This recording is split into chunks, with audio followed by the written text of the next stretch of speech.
बिस्मिल्लाहिर्रहमानिर्रहीम। अस्सलामुअलैकुम मेरे दोस्तों, क्या हालचाल हैं। मैं उम्मीद करता हूँ कि मेरे तमाम दोस्त खैरियत से होंगे। तो दोस्तों, ये आपको एक छोटा सा एक फार्मर है, इसका सिर्फ शौक़ है गाय वगैरह का।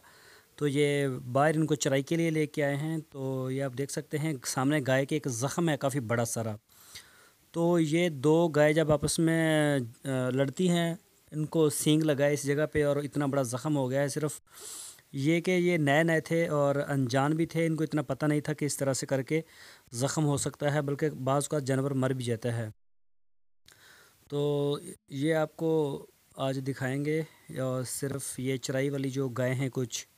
तो दोस्तों, अगर आपने अभी तक हमारे चैनल को सब्सक्राइब नहीं किया तो आपसे रिक्वेस्ट है आप हमारे चैनल को सब्सक्राइब लाजमी कर लें और हमारी वीडियो को अपने फेसबुक और व्हाट्सएप में लाजमी शेयर किया करें। तो आप देखें अभी मज़ीद जो अच्छे अच्छे इसमें गाय हैं, तो हम आपको ये बता रहे हैं।